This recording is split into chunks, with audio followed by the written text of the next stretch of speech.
Hey folks, Dr. Rob Jones here, heydrrob.com with my good friend Lisa the Beast Allen. This is going to be our first video in the series of really what we did to get her back online, to get her back feeling good, to get her back strong and functional. So really what we want to understand about chronic back pain is it doesn't just hurt here, it hurts here, okay? It makes your brain do crazy things. It makes your brain compensate. Everybody knows that word compensation. Oh, I'm compensating so I hurt here, but I really hurt here. The way we work neurologically is your brain always wants to avoid pain. It always wants to avoid dysfunction because it has to keep you mobile so you can fight or flight. So you can run away from a lion trying to eat you, or run away from a bear, or chase that water buffalo because your tribe needs to eat, okay? So we have these mechanisms that the brain wants us to be functional within. And really in that function, what biomechanical research has shown is we work on a system of stability and mobility from the bottom up and the top down. So really what we did with Lisa is we assessed her foot and ankle to see what her foot and ankle function is. And really what we want to see as far as ankle mobility is we want to see, or as far as ankle function, we want to see good mobility, ability to dorsiflex, ability to plantar flex, ability to use the feet to grip the ground so you have a stable platform.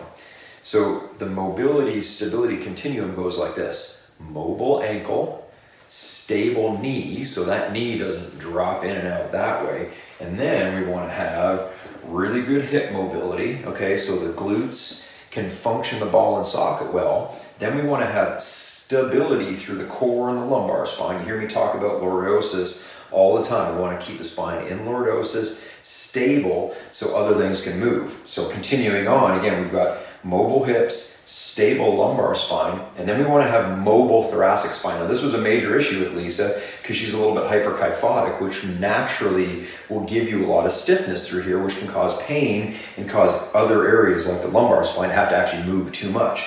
So again, moving on, mobile thoracic spine. Then we want stable scapulothoracic joint. That's the joint between the scapula, the shoulder blade, and the ribs and the thoracic spine. The reason we want those stable is so we can have good shoulder function, okay? So again, mobility, stability, mobility. And then we go up to the neck. Now we want the neck to be able to get into a nice retracted position like the lumbar spine to get lordotic. So it's stable so the shoulders can move, and then we can have upper cervical movement, okay? So again, think about it logically from bottom to top. Mobility of the ankle, stability of the knee. Let's turn you this way. So again, if you think about this from a squatting standpoint, what do we do when we squat? We have to be able to mobilize through our ankle, right? So we drop down into a squat. We can come back here and just do a basic body weight squat.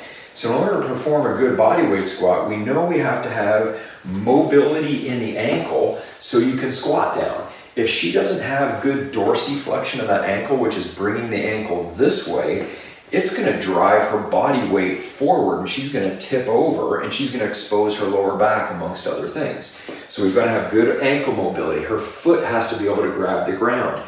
We have to have good knee stability so the knee doesn't drop in this way, drag in and put strain all through the system. Now we've got to have good mobility through the hip to drop into the squat, come up out of the squat, and drop down in so the spine doesn't move. Because if she gets low and the hip doesn't move, guess what? The spine has to move, then it breaks down. Well, she also, let's have you turn this way.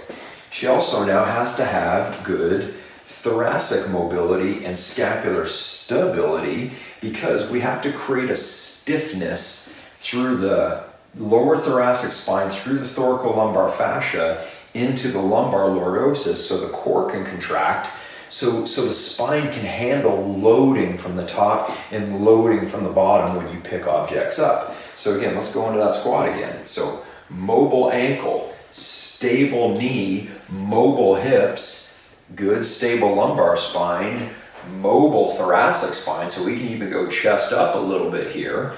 And then we've got good stable scapular mechanics, so she's stable here. And then we've got good mobility through the neck.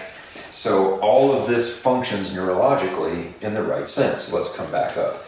There you go. So that's where we started, and that's where you all need to start, is you need to either watch our videos or get with somebody who really understands the stability, mobility, stability continuum, because without that, if that's lost and you reverse that, that's when you start seeing breakdown. I've dealt with this myself, and Lisa clearly dealt with this.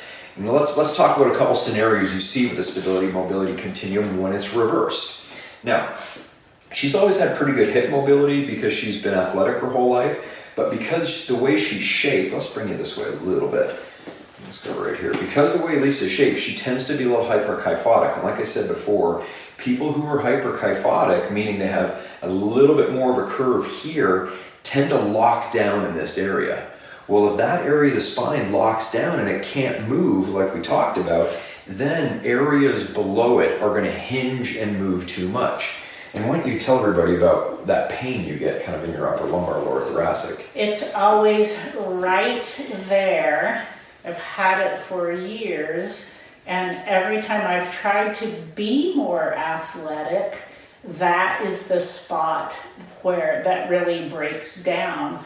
And Rob has helped me understand why, and he's helped me understand what to do to reverse that. Yeah, so it's a pretty classic situation where, like I said, she was super stuck through here because the way she just is formed naturally, that she basically became unstable in her upper lumbar spine. So instead of it just having a nice sequence of motion, moving just consistently, kind of like this, it was locked in place above it. And so right below it, she started hinging, and that joint became so hypermobile that even the act of opening up a door that would put a little demand right on through the lats here in the thoracolumbar area would cause her spine to shift a little bit. It would give her this jolt of spasm, and when you tell them what would happen.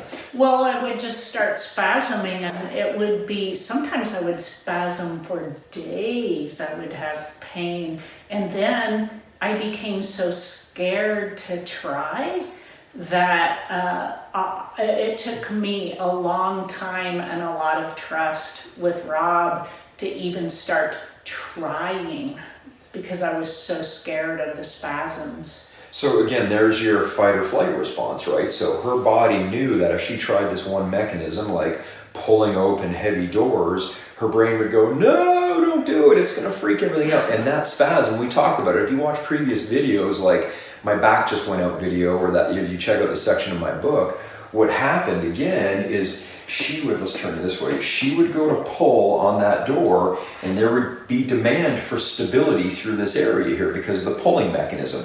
Well, she wasn't stable because she didn't know how to lock her core down. That area would move too much. It would send signals up to the brain, and the brain would go, uh-oh, something bad is going to happen to the spinal cord, and it would send this massive efferent signal, which is a contractile signal, and it would spasm up this whole area, and it would lock her down, just like it would lock any of us down whose backs have gone out, right? If your back has gone out, you know that you go to bend or twist or whatever, and you get that lockdown, you can barely move and breathe, and that's because your spine is being protective to the nth degree by what's going on with your brain. So all we have to do is just take the body, and it's not easy, it's a challenging thing to do, and it takes time, but if you learn how to do it, we can get you into this proper mobility, stability continuum. We start to move the way the human body is moved, and we get better. I mean, it's case in point. I'm living proof because I learned how to move properly, because I had some pretty bad disc issues, years ago, back when I was in my teens and 20s, because I did a lot of wrong stuff like we were all taught to do, sit-ups and crunches, and my hockey years all bent over, and my snowboarding years turning and twisting, and then doing core work to get better. But weird, doing core work made it worse. I wonder why, because I was doing movement-based core work. So again, check out the subsequent videos to this. We're going to break it down. The next one, we're going to get into the foot and the ankle function. We're going to work our way up the chain, and we're going to show you how to get really, really fit, really strong, and the most important thing is not be afraid to do the things that you love to do. One step at a time. Yeah, there you go. One step at a time. All right, hope you like this. Don't forget to subscribe and keep following us for these subsequent videos. They're really going to help you. Don't forget to check us out on the socials. And remember, protect that back.